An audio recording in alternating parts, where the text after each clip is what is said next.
Certo? Tem alguém com o microfone aberto, vou pedir para por enquanto.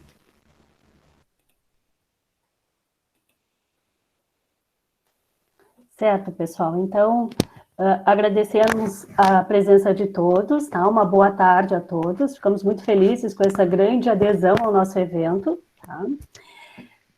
Então, reforçando, eu peço que desabilitem seus microfones e câmeras, tá? Contaremos, então, com o apoio das nossas intérpretes de Libras, que ficarão somente elas e o nosso palestrante com as câmeras abertas.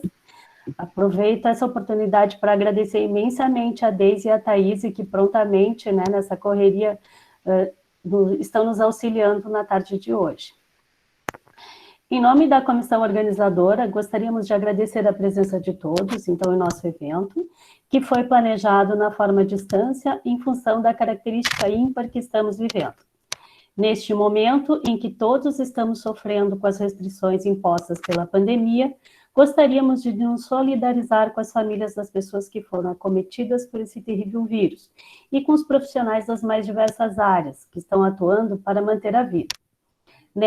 Neles, incluímos as mais diversas áreas da saúde, da alimentação, dos demais serviços essenciais e, é claro, a todos os profissionais da educação, inclusive que agora começam ao desafio também no trabalho remoto.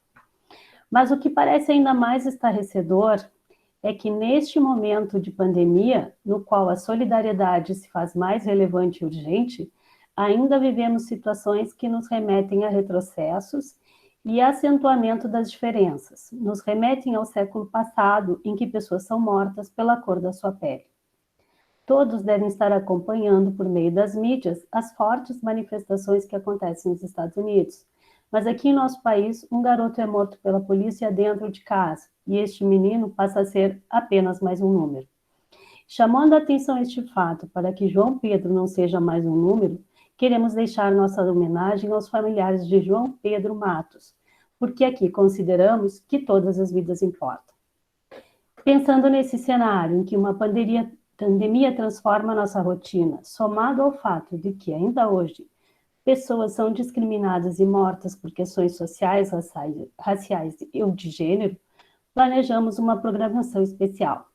Esperamos que, ao final do evento, estejamos todos mais esclarecidos e corresponsabilizados com o papel da educação científica na nossa sociedade atual. Então, hoje, iniciamos nossas atividades do 9º Café Consciência com um evento organizado pelo Mestrado Profissional em Ensino de Ciências da Universidade Federal do Pampa. Este evento acontece desde 2012 e visa promover a interação dos discentes ingressantes com discentes que estão em estágio e docentes do programa. Em algumas edições, o evento buscou promover as atividades dos discentes como membros da comunidade escolar de Bagé e região. Em outras, foi desenvolvido como atividade de ensino. E nessa edição, que nos deixa muito feliz, a gente está com um formato online atingindo 221 inscritos. Assim como a comunidade escolar está buscando se reinventar, o mestrado profissional em ensino de ciências propõe também se reinventar. E nesta edição, propõe a discussão sobre o ensino de ciências para outros cenários educacionais. Em nosso evento, teremos palestras e salas de discussões. É necessário que todos que queiram certificados participem das atividades e a verificação será realizada na lista de presença, que será compartilhada no final da palestra por meio do link que vai ser disponibilizado no chat. Ao final do evento, em julho, todos os inscritos receberão um formulário para fazer a nossa avaliação e contribuir com as próximas edições do mesmo por meio de suas percepções e feedbacks. Novamente, agradecemos a presença de todos e iniciamos com um agradecimento especial ao professor Paulo de Lima Júnior. Então, um pouquinho do que eu encontrei do Paulo no seu currículo Lattes, tá, gente? O professor Paulo possui graduação em Física, mestrado e doutorado em Ensino de Física e pós-doutorado em Didática das Ciências Naturais pela Universidade de Estocolmo, na Suécia. Trabalhou na URGS, teve sua tese premiada pela CAPES em 2014 e atualmente é professor adjunto da Universidade de Brasília e membro permanente do Programa de Pós-Graduação em Educação e Ciências da UNB. Baseado em Sociologia da Educação, o professor investiga o papel das desigualdades sociais, gênero, cor e classe, no desenvolvimento do interesse por ciência e na formação de professores de ciências. Após a palestra, então, só para a gente deixar mais claro como vai acontecer a dinâmica, a gente vai ter um espaço para perguntas. Pedimos que as perguntas sejam feitas pelo chat. A colega Ana vai sintetizar as perguntas e, ao final, a gente repassa as perguntas para o Paulo. Tá? Então, passamos agora a palavra ao professor Paulo, que não sei, mas pelo visto se encontra em Estocolmo, Paulo. Então, garantindo que o nosso evento tem, então, uma abrangência internacional. Obrigada a todos. Vamos lá. Muito obrigado pelo convite. Obrigado ao programa, obrigado à professora Márcia e aos colegas que organizaram tudo e estão dando a gente essa oportunidade de encontro para conversar sobre algo que é muito importante para todos nós, que é a educação em ciências. E, bem, assim, se vocês tiverem... Uma pergunta antes de eu começar. A gente não combinou quanto tempo eu tenho. Eu imaginei que, por ser uma fala online, né, talvez a gente não devesse fazer uma fala muito longa e dar mais oportunidade para interação. Então, eu vou tentar me manter dentro de 20 minutos. É possível? Pode ser sim, Paulo. Pode ser? Sim, pode ser. Uhum. A gente tinha pensado em torno de 30 minutos, 1 hora, mas tudo bem. Tá, não, eu posso falar... Vamos fazer assim, eu vou tentar falar mais breve e aí a gente desenvolve nas perguntas, para não deixar o pessoal cansado, né? Não dar uma canseira, porque acompanhar numa tela é diferente de acompanhar pessoalmente. Mas vamos lá. Então, a proposta de hoje é a gente conversar sobre o ensino de ciências na sociedade de risco, reflexões a partir da pandemia, né? A gente está vivendo a pandemia do Covid e ela muda a nossa vida de muitas maneiras diferentes e ela tem impactado muito a maneira como a gente pensa e como a gente pratica a educação e a educação em ciências. Aí as frentes de discussão são muitas, mas existem algumas frentes principais. Talvez a principal frente seja o debate inovacionista das tecnologias da informação e da comunicação e como elas não estão ainda tão implementadas na escola, como talvez os professores não tenham a formação adequada para trabalhar com essas novas tecnologias. Então, existe uma frente do debate que é uma frente bastante inovacionista, né? Uma frente que entende que o grande desafio pela frente é um desafio de implementação de soluções tecnológicas, né? O debate que eu vou fazer é diferente, é um debate mais preocupado numa reflexão que eu acredito que é um pouco... É ruim dizer isso, mas eu acredito que é um pouco mais profunda, no sentido de que a gente pode aproveitar essa oportunidade da pandemia para refletir de uma forma um pouco mais profunda sobre o que é a educação em ciências e qual é o lugar da educação em ciências no mundo em que a gente vive hoje. O que significa, obviamente, pensar o mundo em que a gente vive hoje. E é isso que eu gostaria de fazer nos próximos minutos com vocês, certo? Vamos lá, vamos ver se funciona.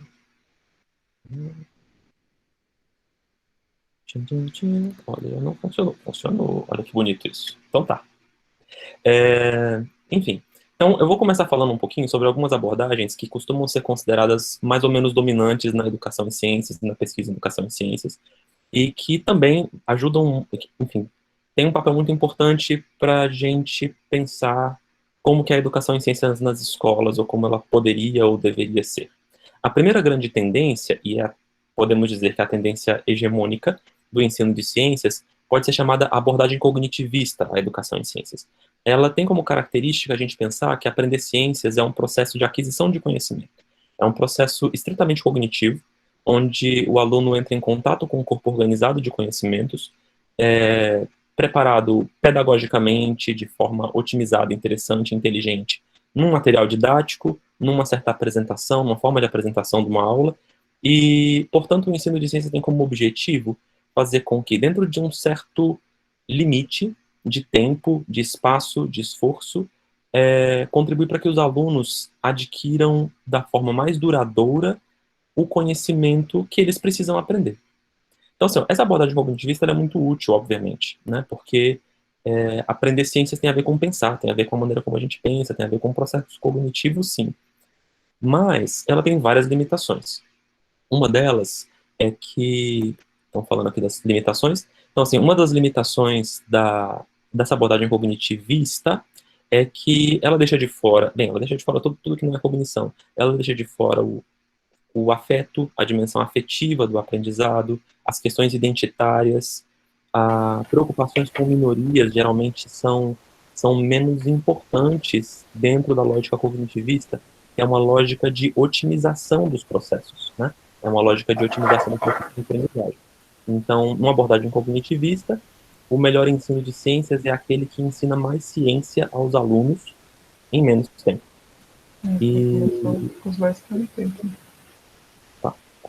E então essa é uma limitação muito grande. Uma outra limitação dessa abordagem é que ela costuma não refletir muito sobre o porquê que a gente ensina a ciência, né? Então ela toma como dado que os estudantes precisam aprender mecânica de física, por exemplo, né? Eles precisam aprender mecânica, teoria eletromagnética, física térmica e ótica, digamos, um pouquinho de física moderna. Então, assim, o porquê que a gente ensina essas coisas e qual que é o lugar da física no mundo, essas perguntas geralmente não se colocam quando a gente está numa abordagem estritamente cognitivista. Mas é importante ter em mente que essa abordagem existe e ela é a abordagem dominante. Tem outro tipo de tendência, mas agora voltada para a formação de professores, ela pode ser chamada como, ela costuma ser designada por racionalidade técnica, certo? O que é a racionalidade técnica?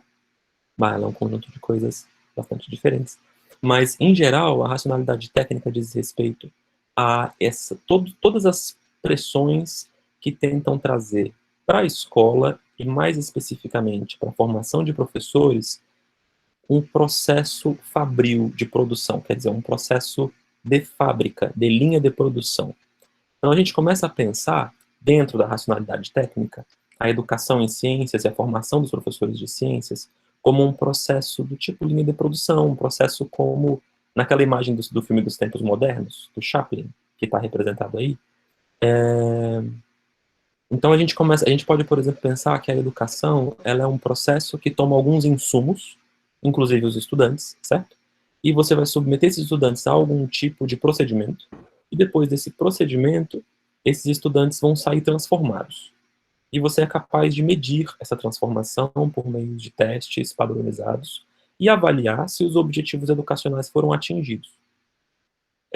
Também dentro da racionalidade técnica, a gente tem uma maneira muito a racionalidade, a gente não, né? A racionalidade técnica tem uma maneira muito específica e também fabril de pensar a formação de professores, no sentido de que o melhor professor é aquele que domina as técnicas, sempre técnicas testadas e avaliadas por organismos, digamos, que têm credibilidade para produzir e validar essas técnicas, geralmente são universidades, certo? E o professor, ele não é mais do que um técnico, uma pessoa que aplica soluções prontas que foram desenvolvidas por outras pessoas. Ele, no melhor dos cenários, diagnostica os estudantes e sabe escolher qual solução técnica é melhor para ele aplicar em cada situação. Então, aqui é onde vai cair, por exemplo, o discurso inovacionista, que eu fiz menção no início da minha fala, né?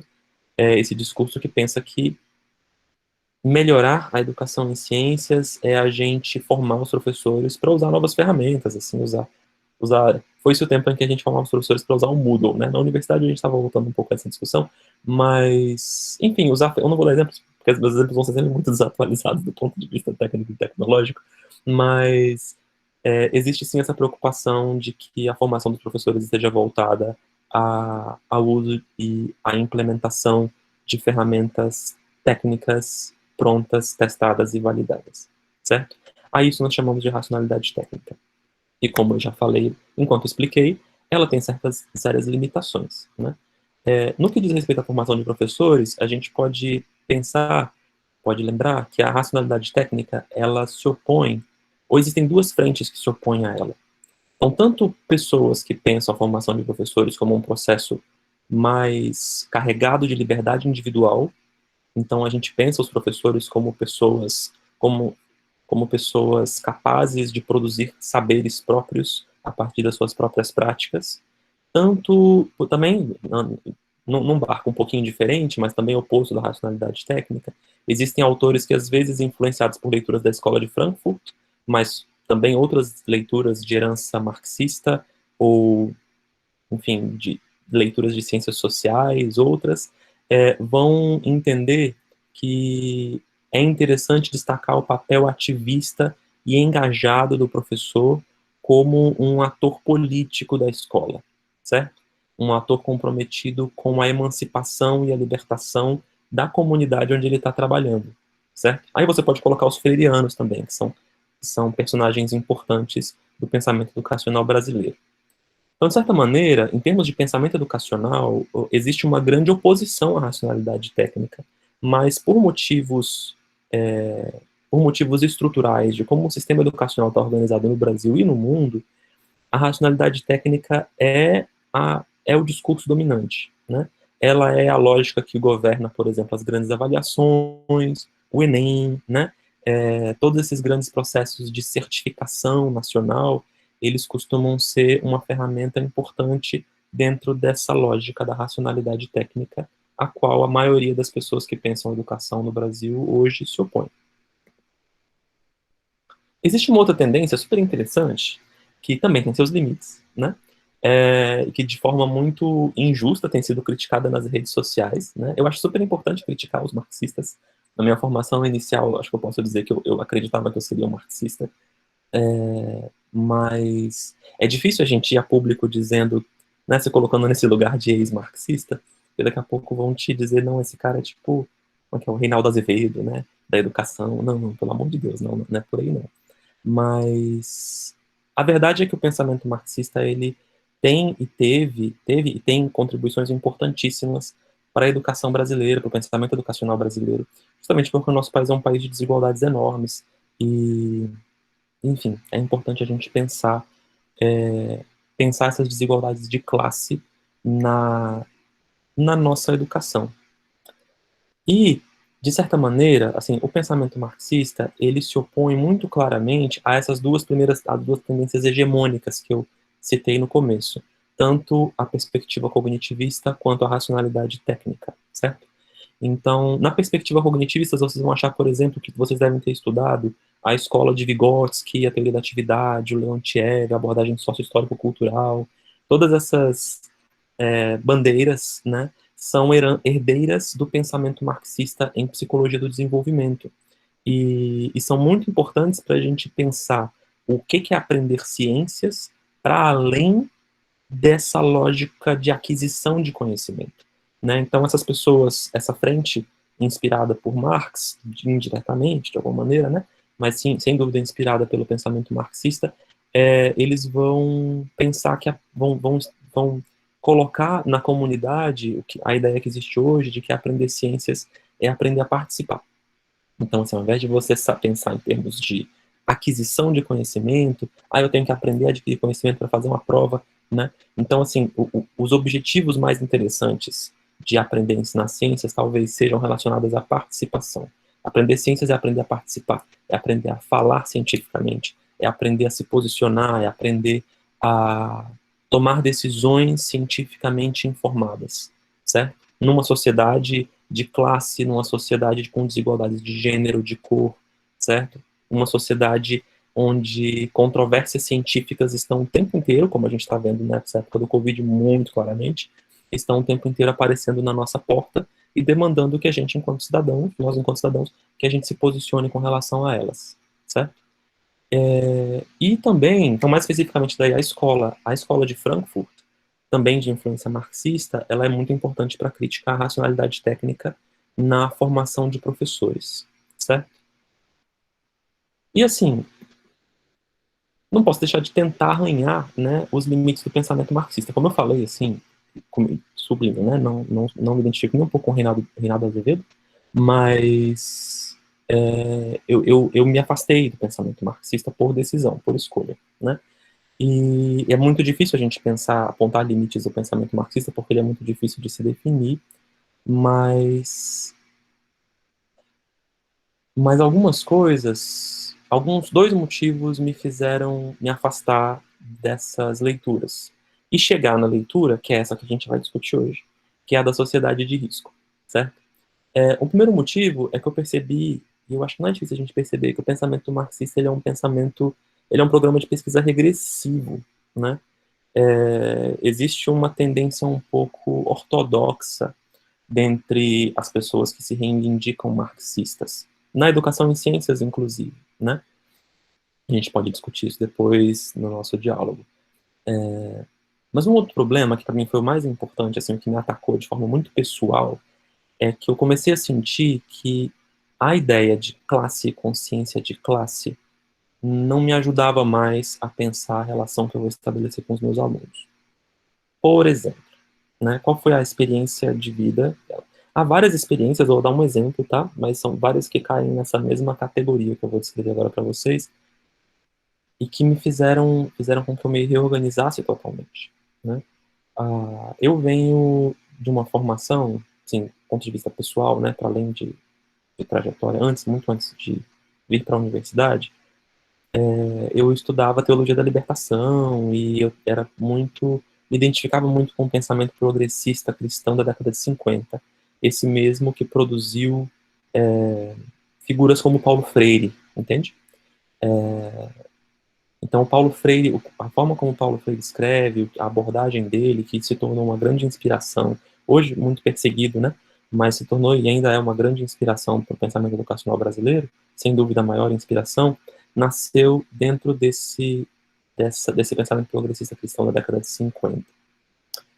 E quando eu chego na universidade, eu me identifico com o pensamento marxista, mas daí quando eu começo a trabalhar como professor, eu começo a me deparar com figuras, eu começo a ser desafiado em sala de aula por alunos que são justamente os alunos por quem eu lutei para que estivessem na universidade, né? Então eu começo a viver uma série de dissonâncias entre, bem, eu lutei para que eu sinto, né, que eu sinto ter feito parte do processo político que estabeleceu coisas como a política de cotas, que estabeleceu a expansão da universidade pública e a expansão do acesso, e que permitiu que muitos jovens das periferias urbanas estivessem na universidade. Só que vários desses jovens, sobretudo aqueles que têm uma orientação religiosa um pouco mais conservadora, eles me tratavam com muito desrespeito, né? E esse desrespeito a gente pode refletir sobre ele tem vários níveis, tem níveis escondidos, tem muitas coisas nessas experiências de desrespeito. Mas o que mais me incomodava era que eu percebia muito claramente que para aqueles jovens de periferia, a realidade periférica deles era absolutamente invisível. Então, assim, o fato dos estudantes serem negros, ou pobres, ou marginalizados de alguma maneira, não fazia com que eles se reunissem num corpo mais ou menos coeso de pessoas e capaz de se organizar por uma luta comum. Na verdade, eles se viam como indivíduos, né? Então, o jovem pobre não se via como um jovem pobre, o jovem negro não se via como um jovem negro, ele era negro, mas ele era anti-movimento negro. Essas coisas, aí eu começo a me sentir um cara antigo, porque eu vejo isso, eu via isso e eu achava isso muito estranho. E esse tipo de fenômeno é realmente muito difícil de você entender de uma maneira propositiva dentro do pensamento marxista. E aí eu fui encontrar uma outra geração de pensamento social, que é um conjunto muito heterogêneo de coisas, que nós costumamos designar como a pós-modernidade, né? Então, assim, existem autores que vão discutir essa pós-modernidade de maneiras muito diferentes, e entre esses autores existe um alemão que fala sobre a tal sociedade de risco. E o que ele escreveu lá na década de 80 ajuda a gente demais a entender o que está acontecendo no nosso mundo hoje. De certa maneira, os autores da pós-modernidade, aos quais eu estou me referindo, então não estou me referindo a todos, há muitas discussões realmente muito diferentes que eu não vou nem me aproximar delas aqui, certo? Mas esses aos quais eu estou me referindo nominalmente, Ulrich Beck, outro muito famoso é o Bauman, Zygmunt Bauman, certo? E Companhia Limitada, então a lista não é curta, certo? Eles concordam que nós estamos vivendo em um mundo diferente, marcado por misérias, dificuldades que emergem do aprofundamento da modernização. Então, esses são autores que estão querendo entender do ponto de vista das ciências sociais que mundo é esse que a gente está vivendo, o que ele tem de diferente, e ao mesmo tempo que eles rejeitam a perspectiva marxista, eles, de certa maneira, a aprofundam, né? De certa maneira, eles expandem e conseguem apontar, eles conseguem atualizar o pensamento crítico no mundo de hoje, com as contradições que a gente vive hoje em dia. E por isso eu os achei fascinantes, certo? Daí vem essa obra, que é A Sociedade de Risco, do Ulrich Beck, e ela ajuda a gente demais a pensar a educação científica nos tempos do Covid. Então, eu não vou falar sobre a obra toda, tipo, eu não vou falar, já falei demais, na verdade, assim, isso foi um grande parênteses, né, pra gente chegar no começo, mas eu não vou, eu posso remeter vocês a leituras que ajudem a entender o que a obra quer dizer, certo? Mas eu vou direto aos destaques que eu entendo como os mais importantes para a gente pensar a educação em ciências. Então, assim, para começo, é só para a gente entender um pouquinho dos princípios gerais do argumento do Beck, ele vai apontar que existem duas heranças do processo de modernização, que está relacionado ao processo de industrialização, mas existem duas heranças que vão produzir esse mundo diferente no qual a gente vive hoje em dia. A primeira herança é o estado de bem-estar social. Aí aqui a gente precisa fazer um outro parênteses importante. Assim, só para localizar as coisas no tempo, né? O Beck está escrevendo na Alemanha na década de 80, no período do pós-guerra. Na verdade, não é o pós-guerra, no avançado do período pós-guerra, certo? Então, no período pós-guerra, a Europa vai ser reconstruída, certo? E os países europeus, na sua maioria, né, pelo menos esses que a gente acaba estudando um pouquinho mais, porque tem uma posição dominante no mercado, os países europeus eles vão passar por um período de reconstrução, e essa reconstrução vai ser feita sob um modelo de Estado, que é chamado modelo de Estado de bem-estar social, em que se entende que o Estado ele tem que ser grandão, certo? Então as pessoas precisam pagar imposto, bastante imposto, e o Estado vai providenciar de maneira uniforme para todos os cidadãos alguns bens, serviços sociais que devem ser universais.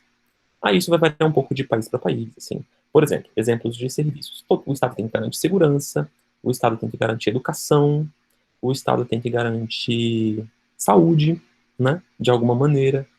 E sim, as formas como esse estado de bem-estar social vai se organizar em cada país, isso é diferente, né?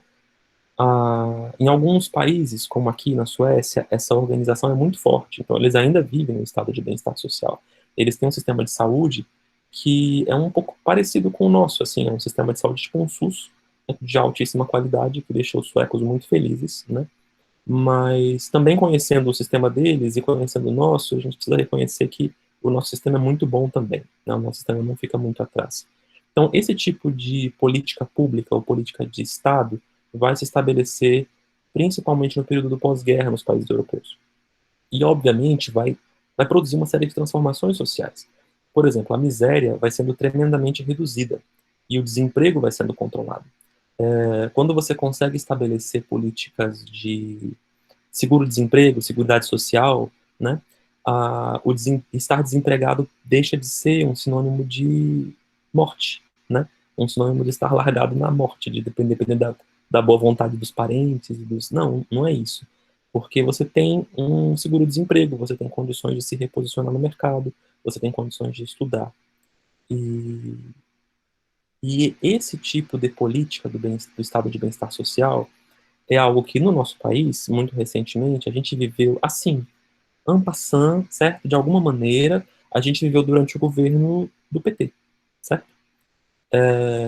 Com a ascensão, o aumento do poder aquisitivo, de uma maneira que a gente também podia discutir, certo?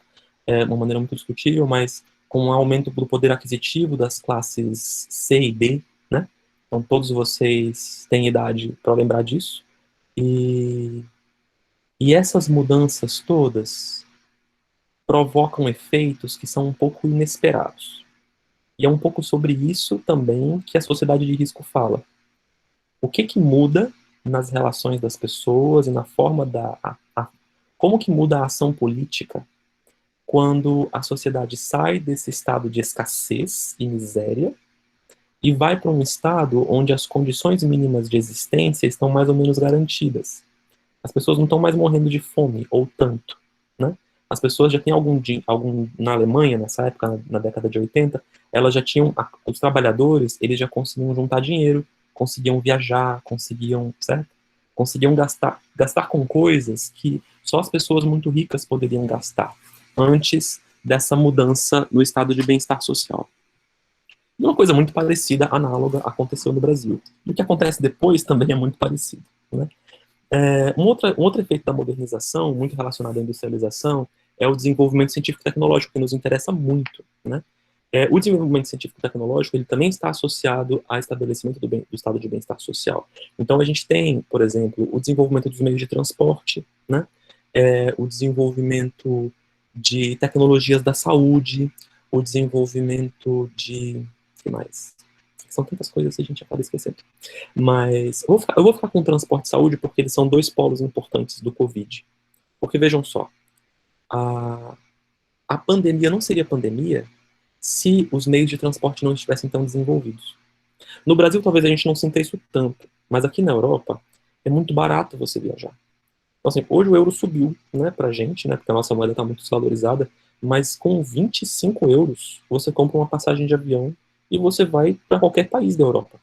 Gente, 25 euros é pouquíssimo dinheiro. A gente não consegue comprar uma passagem nacional no Brasil com esse dinheiro. A não ser que seja uma super promoção, né? Mas percebam, é muito barato as pessoas se deslocarem. Aqui na Suécia, eu conheci pessoas, entrevistei, né, conversando com as pessoas, então eu faço entrevistas, e entrevistei pessoas que são da classe trabalhadora, digamos, né? Eles são trabalhadores, eles são operários são de famílias de operários de obra, né? De obra do setor civil, da construção civil. E, em geral, eles conhecem os 5 continentes. Eles viajaram o mundo inteiro, né? Porque os meios de transporte são muito desenvolvidos e o transporte é muito acessível à grande parte da população nesses países economicamente muito desenvolvidos. Então, Então, quando a gente está falando de desenvolvimento científico e tecnológico, a gente está falando também de algo que reforça o estado de bem-estar social, né? E de alguma maneira permite que as pessoas tenham, sobretudo pessoas mais pobres, relativamente mais pobres, tenham acesso a experiências que no passado elas não teriam. Aí uma outra questão importante é a internet, sim, a revolução digital, que também faz parte é uma peça importante do quebra-cabeças do Covid, certo? Então, assim, tudo isso acontece como herança do processo de modernização. E essas transformações do estado de bem-estar social, do aprofundamento da democracia, que eu não mencionei também, mas é uma outra transformação importante, e o desenvolvimento científico e tecnológico, vão ser a marca das crises que a gente vive hoje em dia, certo? Nisso que o Beck caracteriza como uma sociedade de risco. A sociedade de risco, para ele, é diferente dessa sociedade anterior ao estado de bem-estar social, que é a sociedade da escassez, né, marcada por escassez e por dificuldades, por uma distribuição desigual dos recursos, né? Os recursos ainda são distribuídos de forma desigual na nossa sociedade. Os ricos são mais ricos, eles ficaram mais ricos do que os pobres, que ficaram mais ricos.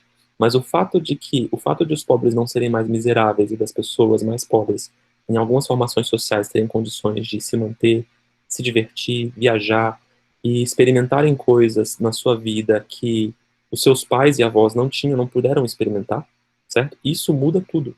O fato daquele estudante da periferia, né? O estudante negro da periferia, por quem eu lutei, estar na universidade hoje, muda tudo. Numa sociedade de escassez, esse tipo de experiência talvez fosse vivida com gratidão, entende? Então talvez esses jovens chegassem na universidade e identificassem a universidade como um espaço de acolhimento ou um espaço que está dando a eles uma oportunidade que eles não teriam. Mas não é bem assim que eu sinto, pelo menos para os meus alunos, né? elaboram, né? Parece que eles não conseguem acessar um período onde o direito que eles têm agora não existia, né? E tomam esse direito por algo dado, algo que, enfim, vai estar ali sempre. E talvez por isso eles se sintam tão à vontade para desmerecer o trabalho da universidade, enfim, chamar o professor de marxista e terrorista, e, enfim, e estabelecer uma série de, enfim, se posicionar de forma desrespeitosa muitas vezes, né? Mas então, a sociedade de risco, ela é uma sociedade catastrófica e individualista, certo? Ela, ela é catastrófica no sentido de que o desenvolvimento científico e tecnológico permitiu a ele, ao mesmo tempo que ele permite que as pessoas tenham uma vida um pouquinho mais confortável, e de fato a nossa vida é mais confortável do que há décadas atrás, da maioria de nós, né? É, ao mesmo tempo que ela permite esse conforto, ela gera uma série de riscos, como um risco de acidente ambiental, de um acidente nuclear, como acontece o tempo todo, né? Volta e meia a gente tem uma usina nuclear explodindo no mundo, e vai ser assim, né? Porque as usinas elas dão problema, e quando dá problema, a gente tem uma catástrofe de escala mundial. Aqui a gente tem uma imagem que tenta representar o que aconteceu em Chernobyl, que é um acidente nuclear importante, mas lá na década de, né, para o pessoal da década de 80, mas de lá para cá a gente já teve outros acidentes nucleares importantes. Então, a sociedade de risco é uma sociedade onde a gente, enfim, a gente sabe que o mundo tem armamento nuclear para se destruir 2 ou 3 vezes. A gente, a gente sabe que o uso de agrotóxicos pode estar envenenando a gente e que muitas pessoas vão desenvolver câncer ou outros tipos de doenças porque a água que a gente bebe ou a comida que a gente come é envenenada. E esse não é um efeito imediato. Não é algo que vai acontecer ali agora, mas é algo que pode acontecer a qualquer momento. E quando acontece é uma grande catástrofe, né? A qualquer momento pode surgir um vírus que se espalha pelo mundo inteiro e mata muita gente. E quando isso acontece, justamente porque o sistema de transporte é muito desenvolvido, o efeito é catastrófico. Então, um vírus que surgiu lá na China, certo? Pode matar, como mata a gente no mundo todo, porque nós desenvolvemos ciência e tecnologia. E então, esse desenvolvimento científico e tecnológico ele vai ficando tão grande, tão impressionante, que os danos que vêm e os prejuízos que surgem desse tipo de desenvolvimento são também grandes e impressionantes. Uma outra característica dessas catástrofes ambientais relacionadas à ciência e tecnologia é que elas destacam o caráter individualista da nossa vida e da maneira como a gente se relaciona com as pessoas. Isso também ajuda a entender o meu aluno lá, né, na universidade. Pelo seguinte, porque quando cai a chuva ácida, ou quando vem o Covid, ele não conhece classe, ele não conhece cor, certo? Então, tanto é que o Covid a pandemia do Covid veio pela elite, pelas pessoas que mais viajam, que viajam para a Europa, que viajam para a China, que têm negócios, que fazem representações políticas. São essas pessoas que trouxeram a doença para o Brasil e que espalharam a doença pelo mundo, né? Então, portanto, são as primeiras pessoas a serem atingidas. Então, a gente não está falando de uma doença que é uma verminose, que é uma doença do interior, do campo, não é urbana, uma doença de gente pobre que não tem acesso a saneamento básico. Essas doenças elas ainda existem e matam muita gente e talvez nunca não tenham mobilizado tanto o mundo assim para serem resolvidas, né? Então vejam só, o resultado é que essas ameaças, essas grandes catástrofes da sociedade de risco, elas, por atingirem todo mundo, elas acabam contribuindo para diluir as relações, essas relações de classe, essas relações interpessoais, né? Então, daqui a pouco, as pessoas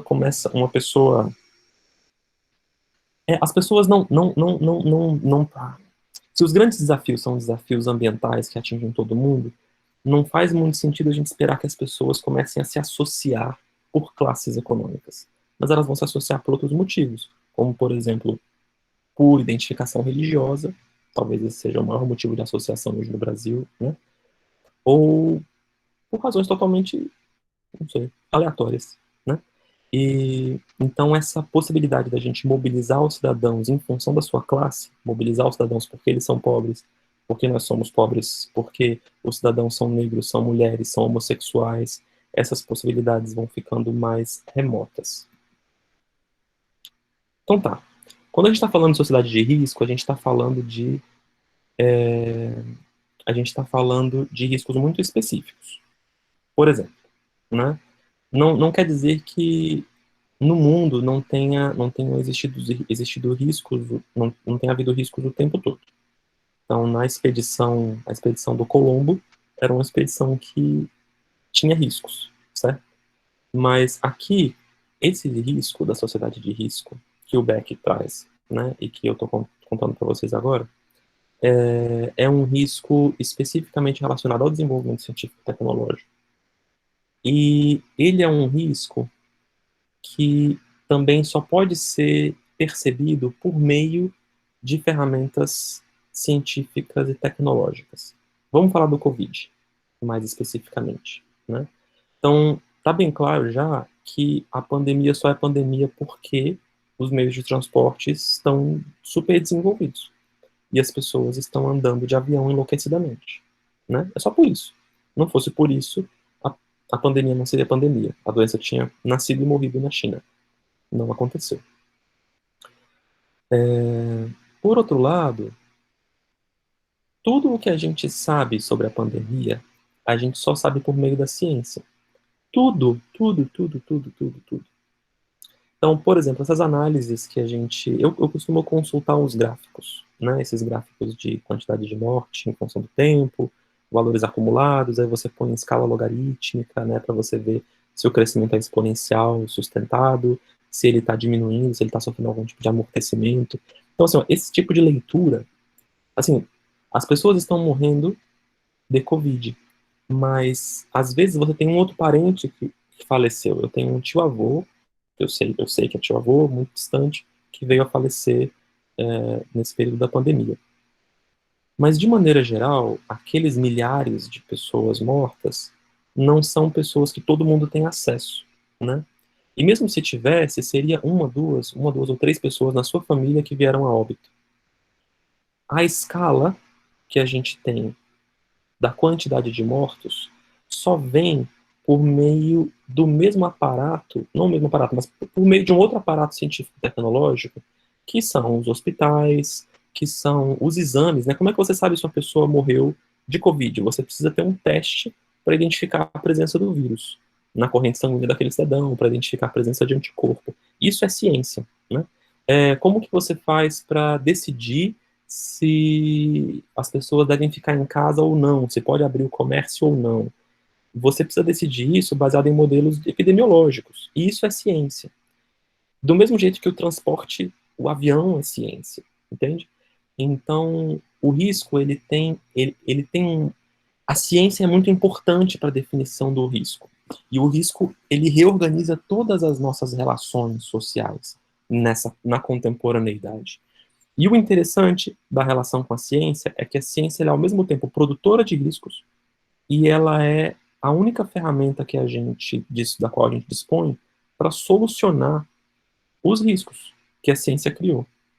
Então, a gente não pode se desfazer dela, mas a gente também não pode abraçá-la de forma muito aberta, né? E isso tudo está embutido quando a gente fala que nós estamos vivendo hoje uma sociedade de risco. Quer dizer, nós estamos vivendo uma sociedade onde a ciência tem um papel fundamental. Ela produz problemas. E sem ela, nós não conseguimos resolver os problemas que ela produz. E de que maneira, então, esses riscos podem ajudar a gente a pensar a educação científica? De várias maneiras. E agora eu vou, de certa maneira, enumerar algumas implicações dessa sociedade de risco, dessa imagem, né, de que nós vivemos uma sociedade de risco, para a gente pensar a educação em ciências, né, no nosso país. Em primeiro lugar, está diretamente relacionado ao comentário que eu fiz ali há pouco, que a gente vive nesse estado de modernização reflexiva, quer dizer que a ciência e tecnologia, ela ao mesmo tempo produz riscos, ela produz crises ambientais, mas ela também é necessária para a gente perceber e resolver essas grandes catástrofes ambientais e humanas e sociais, certo? Então, sem a ciência não dá, sem a ciência esses problemas não existiriam, mas não dá para a gente jogar fora, porque a gente precisa da ciência para tratar esses problemas. Então, assim, de partida, pensar a nossa aula de ciências lá na escola, né? Pensar o ensino de ciências nessa chave reflexiva é um desafio para a gente trazer os alunos para essa reflexividade, para que os nossos alunos nas escolas, possam refletir sobre não só em termos de prós e contras, não é isso, mas assim, refletir um pouco sobre essa complexa relação entre o conhecimento científico, o desenvolvimento tecnológico e a nossa vida em sociedade, certo? Uma outra questão é que o mercado, justamente porque os riscos eles nunca são óbvios, né? Vamos lá, vamos pegar o exemplo do envenenamento por agrotóxico e o envenenamento da água, né? Você pega um tomate, você vai olhar para o tomate e você não vai ver nada de diferente no tomate, senão que ele está bem vermelhinho, certo? Ele pode estar cheio de agrotóxico, como ele pode não estar cheio de agrotóxico. Você não tem como avaliar isso no olho, certo?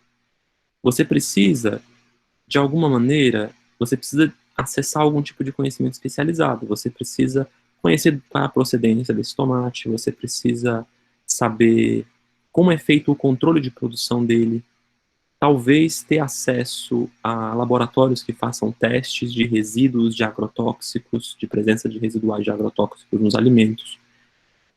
Então, assim, o problema, os riscos e a maneira como eles nos afetam, nós não conseguimos avaliar isso sozinhos. Nós só conseguimos avaliar isso discursivamente. Então, daqui a pouco, um colega diz, ou você recebe uma informação mais ou menos confiável, de que o tomate daquele produtor é um tomate que usa muito agrotóxico. Ou que o Ministério, né, um Ministério brasileiro competente, resolveu autorizar e liberar uma série de usos de agrotóxicos que em outros países são proibidos. Então, assim, a gente está o tempo inteiro se vendo num, num mar de opiniões e manifestações que dizem respeito à ciência e, e que a gente precisa se posicionar com relação a elas. Mas é muito difícil, porque não existe uma pessoa que seja especialista em tudo isso, certo? Então, aqui mesmo, né? Tem uns que são químicos, tem uns que são físicos, tem uns que são biólogos. Então, assim, os que não são físicos, muito provavelmente não entendem de usina nuclear. E até aqueles que são físicos, talvez não entendam especificamente de usina nuclear, né? Então, assim, é muito difícil viver desse jeito, é muito difícil viver nesse mercado, né? Muito, hoje em dia, muito alimentado pelas redes sociais, onde as pessoas estão anunciando e vendendo ameaças o tempo todo. Algumas dessas ameaças são muito verdadeiras, outras não, né? Mas elas estão o tempo inteiro sendo vendidas e negociadas e renegociadas nessa nova bolsa de valores da crise, do medo, da desgraça, certo? E como a gente vai funcionar nesse mundo? Porque esse mercado e essas, sobretudo nas redes sociais, elas têm um efeito muito poderoso no processo de tomada de posição, no processo de formação de opinião. E sim, como educadores em ciências, a gente precisa pensar em saídas para formar os nossos estudantes de maneira que eles consigam lidar com esse mercado de riscos e ameaças da melhor forma possível. Eles precisam, por exemplo, né, distinguir o que pertence e o que não pertence à ciência. E, gente, num período em que tem tanta gente acreditando que a Terra é plana, ou num período onde tem tanta gente que acredita no movimento antivacina, eu não sei vocês, eu tenho amigos próximos, pessoas que estudaram muito, pessoas graduadas, que acreditam no movimento antivacina. Tem gente, obviamente a gente sabe disso, né? Tem outras pessoas com muitos diplomas de educação superior, que não sabem distinguir um astrólogo de um cientista, né? E o que o astrólogo diz em matéria de ciência passa a ser interessante em matéria de ciência. Então, nominalmente, vocês podem procurar as opiniões do Olavo de Carvalho sobre o Einstein, são risíveis, né? Mas ainda assim é um personagem que se sustenta, hoje um pouco mais apagado, mas que se sustenta e que influenciou muito a política do nosso país. Como que a gente faz para os nossos estudantes se formarem com algum tipo de resistência ou resiliência a esse tipo de ataque? Esses ataques das fake news, ataques de ameaças de leituras com pouca verossimilhança da realidade, né? Sem dúvida, a gente não vai conseguir construir ou formar os nossos estudantes de maneira crítica, dizendo para eles simplesmente, não confiem no João, no José, na Maria, certo? Não leiam Olavo de Carvalho. Você pode até dizer isso para os seus alunos, mas você não está formando os seus alunos quando você diz isso. Eles precisam ter ferramentas que permitam que eles distingam não só as pessoas que falam mentiras científicas hoje em dia, como os que vão falar daqui a 5, 10, 20 anos. E como a gente faz isso? Essa é uma pergunta muito importante para o ensino de ciências e para a educação em ciências hoje em dia. Uma proposta de solução que está posta na mesa é a da promoção de práticas e experiências autênticas no ensino de ciências. Então, algumas pessoas abordam o letramento científico e a importância da gente permitir que os estudantes tenham experiências autênticas de investigação científica na escola. E isso talvez, muito provavelmente, contribuiria para que eles distinguissem o que é da ciência e o que não é da ciência, porque eles já praticaram ciência. Então, não se trata de tomar de uma lista o nome das pessoas que não são confiáveis, mas se trata de você, como estudante, experimentar quais são os processos de investigação. Como é que se faz uma investigação científica? Como é que se produz uma vacina? Né? Como é que você testa se a cloroquina ela vai ser um bom remédio ou não? Como é que, assim, por mais que eu não tenha feito esse teste específico, eu posso, preferencialmente como estudante, eu fiz outras investigações. Então eu consigo ouvir esse tipo de problema e consigo pensar num método consistente com a maneira científica de produzir conhecimento. Eu consigo pensar num caminho onde eu produzo evidências e consigo decidir se aquele fármaco é interessante ou não é interessante, se ele é efetivo ou não é efetivo. Isso quem tem formação, quem tem experiências com um processo de investigação científica é capaz de distinguir. Uma outra coisa que a gente precisa pensar nessa sociedade de risco é que, diferente da sociedade da escassez, onde as pessoas são predominantemente mais miseráveis, né, e por isso muito permeáveis às propostas científico-tecnológicas, por exemplo, vivemos numa cidade muito pequena, muito pobre, vão instalar uma hidrelétrica ou uma usina na nossa cidade. Se uma hidrelétrica, ela vai inundar um pedaço enorme da floresta aqui perto, muitas pessoas vão ter que ser removidas, certo? Geralmente comunidades indígenas vão ser desalojadas. E como que a gente faz? Então, se nós somos mais pobres, né, se nós vivemos numa situação de escassez, muito provavelmente nós vamos olhar para o mais provavelmente, né, nós vamos olhar para a instalação para a chegada dessa inovação tecnológica com bons olhos, ou como um mal que é necessário, porque daí nós vamos ter emprego, a gente vai ter uma condição de vida melhor, mesmo que alague a floresta, mesmo que gere mais lixo, mesmo que, certo? Então, assim, as pessoas na sociedade da escassez, elas costumam ser muito governadas por falsas esperanças. Na sociedade de risco, nós somos governados pelo medo. Então, a gente não vive mais na escassez. E muitos de nós aqui nessa sala, certo? Não estão passando por privações muito fundamentais, não estão passando por privação de fome, né? Por fome. Não é esse o nosso desafio, mas a gente tem muito medo. Muito medo. Tem medo de que a democracia do país acabe daqui a algum tempo. Esse medo é um medo real, ele não é real. O quanto esse medo não faz com que a gente seja manipulável, certo? Algumas pessoas têm ou tinham medo de que, sei lá, o PT fosse estabelecer uma ditadura no país, ou estabelecer o comunismo na América Latina, por causa do Foro de São Paulo e tal. Por mais que essas coisas sejam, ao meu ver, muito absurdas, eu preciso reconhecer que do lado de lá tem medo. E esse medo torna muitas pessoas também manipuláveis e governáveis, né? A educação científica, ela precisa perguntar para os alunos do que eles têm medo, né, não? Ela precisa perguntar levar em consideração o medo dos nossos estudantes na organização curricular. Talvez a gente nunca tenha pensado nessa chave, né? Perguntar para os meus alunos do que eles têm medo. Do que os pais deles têm medo. Porque é aí que está a chave de manipulação desses estudantes. É aí que eles vão ser manipulados por, enfim, por personalidades políticas, por organizações financiadoras de fake news, por tudo isso que virou algo comum no nosso dia, né, no nosso tempo. Uma outra coisa importante para nós, professores de ciências, é saber que esses riscos, que são sempre calculados, né, eles nunca são exclusivamente, o cálculo dos riscos nunca é exclusivamente científico. Então isso é muito claro, por exemplo, na decisão de abrir ou fechar o comércio, né? Ou na decisão, em qualquer decisão política que tenha acontecido nesse período do Covid, né?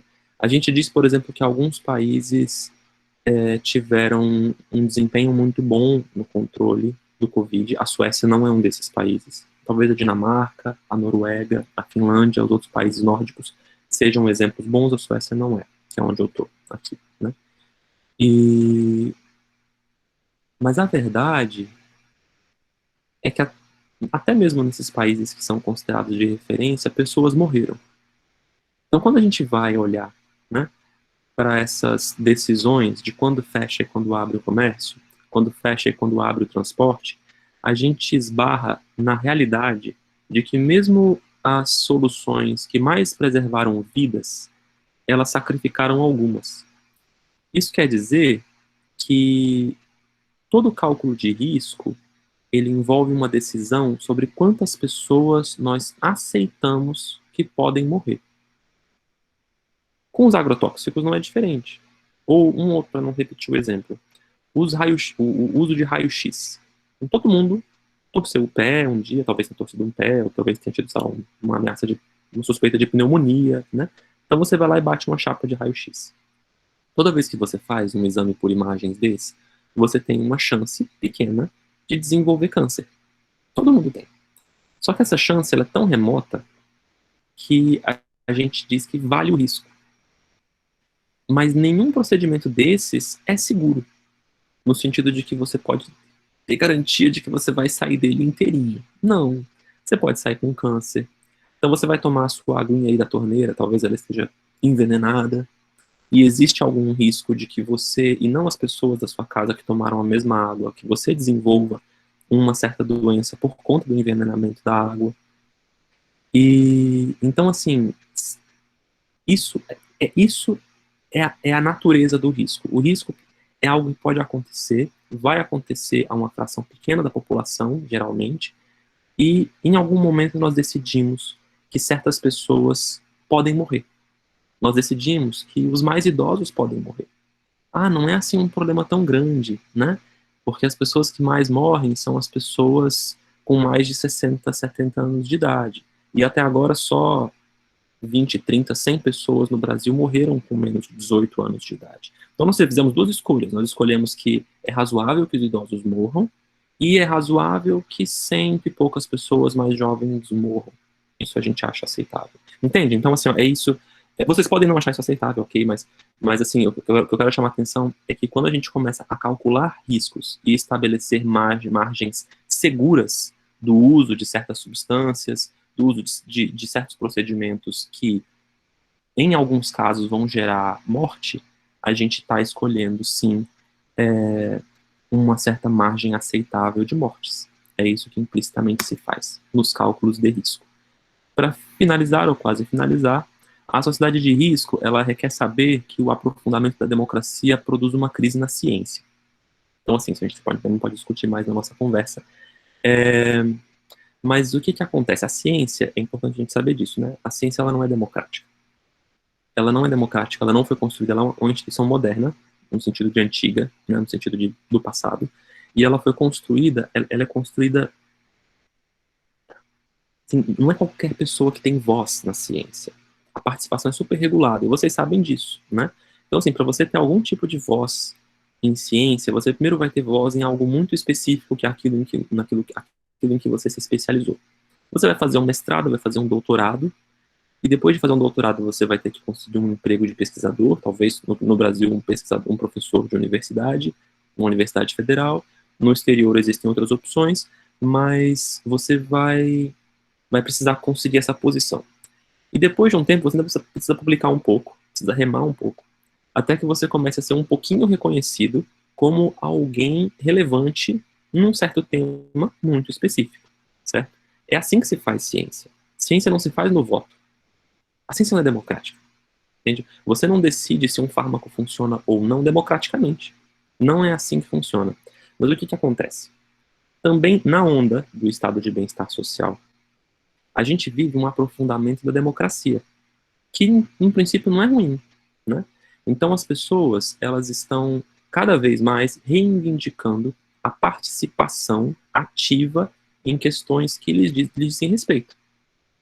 Então, assim, se vão instalar um lixão aqui perto da minha casa, da cidade onde eu moro, eu sou um cidadão, eu existo, eu exijo respeito, entende? Eu exijo que a minha voz seja escutada. Então, o que acontece é que justamente a democratização dos espaços políticos, o aprofundamento da democratização, faz com que os cientistas não tenham uma posição mais tão confortável assim, como talvez tenham tido no passado, de estabelecer do ponto de vista da ciência aquilo que deve ser respeitado e reconhecido. E daí a gente entra de novo num processo reflexivo, porque ninguém em sã consciência é contra a democracia. Mas sim, alguns desafios que a gente vive na pós-modernidade resultam da intensificação da democracia.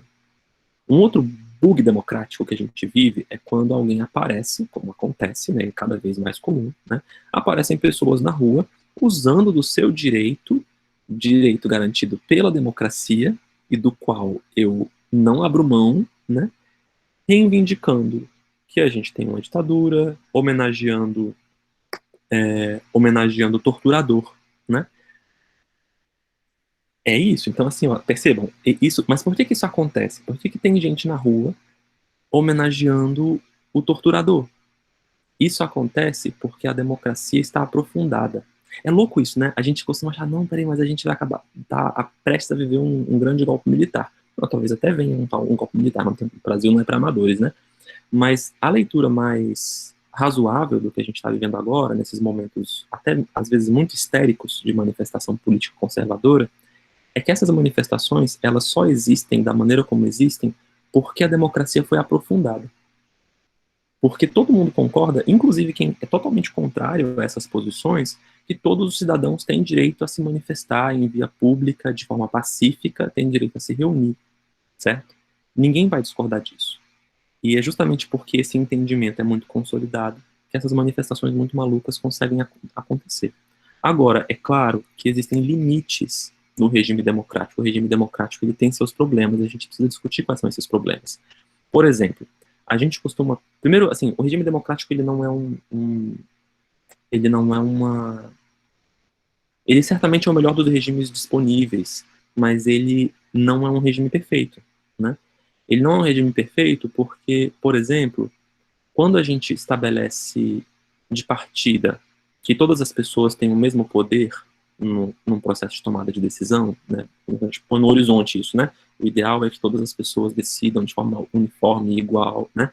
Todas as questões que dizem respeito a essas pessoas. Primeiro, as pessoas que entram para o processo de decisão, de deliberação democrática, eles têm coisas diferentes a perder.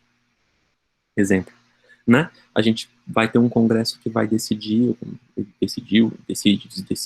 essa pauta vai voltar, né? Mas que eventualmente precisa decidir sobre o aborto. E é um congresso predominantemente composto por homens que vão decidir se as mulheres têm ou não direito de interromper a gravidez. Percebem? Então, assim, dentro da lógica democrática, o parlamento é a melhor representação. E mesmo se o parlamento representasse as pessoas, com metade de composição de mulheres e metade de composição dos homens, mesmo assim, você tem homens decidindo um problema que afeta o corpo das mulheres, com o mesmo direito de voto que elas. Percebem? E isso é um impasse, uma flagrante injustiça que só existe porque nós decidimos pelo regime democrático, pelo processo democrático de tomada de decisão, onde as pessoas que têm menos a perder têm o mesmo voto que as pessoas que têm mais a perder. Isso sem falar na questão da especialização, que no caso da ciência é muito claro, né?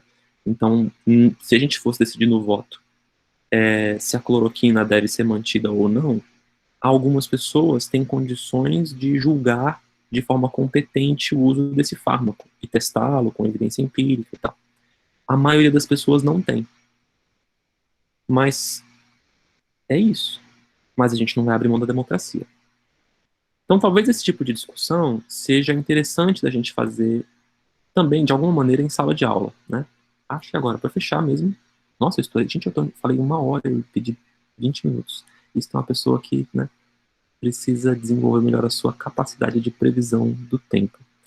Mas para fechar, então, um desafio importante, que é o que mais me toca, da formação de professores e da educação científica, é a gente tentar construir relações de solidariedade nesse mundo sem classes, né? Nesse mundo onde o estudante negro, ele é anti-movimento negro, um estudante que é homossexual, ele é homofóbico, abertamente homofóbico, entende? O estudante da aluna antifeminista. Então, assim, é um mundo muito louco, é um mundo muito difícil de você organizar as pessoas em torno de uma pauta progressista, né? E enfrentar esse desafio da solidariedade no mundo sem classe, né? Sem classe entre muitas aspas, porque as mulheres continuam sendo objetivamente prejudicadas, os homossexuais, negros, pessoas pobres, todos marginalizados de alguma maneira, mas essas pessoas não se identificam mais umas com as outras assim tão facilmente. Então, como a gente constrói essas relações de solidariedade, constrói um pensamento crítico, trabalhando a inclusão das identidades subalternizadas da educação em ciências, o que é importantíssimo, e, ao mesmo tempo, valorizando a individualidade dos nossos estudantes, sem reduzi-los aos seus marcadores de origem social, classe, cor, gênero. Enfim, pessoal, acho que esses eram os recados do dia, e eu entendo que a gente precisa, por tudo isso, pensar a pandemia para além do inovacionismo tecnológico, porque tem muita coisa acontecendo nesse período em que a gente está vivendo, e muitas coisas que dizem respeito muito diretamente ao ensino de ciências, à educação científica e à formação de professores de ciências, certo?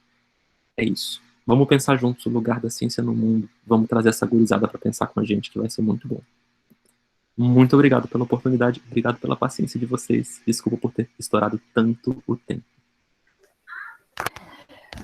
Paulo, muito bom, muito gratificante, assim, te ouvir nesses momentos, assim, nesse momento de pandemia, enfim, é uma fala foi ótimo, assim. Espero que todos tenham gostado como eu gostei. Pessoal, a gente vai abrir um espaço para perguntas, então. A ideia é que as perguntas fossem feitas no chat, a gente iria compilar, mas se vocês têm perguntas para fazer, eu vou pedir para a colega Ana Moura começar a fazer essa parte das questões, porque se vocês escutam, tem um barulhinho aqui comigo, porque meu filho também está tendo aula, eu imagino que muitos colegas estejam meio que nessa confusão, assim, de vários chats acontecendo ao mesmo tempo, várias atividades. Paulo, vou deixar muito obrigada para ti, né? E vou desativar o microfone e vou passar esse espaço para a Ana.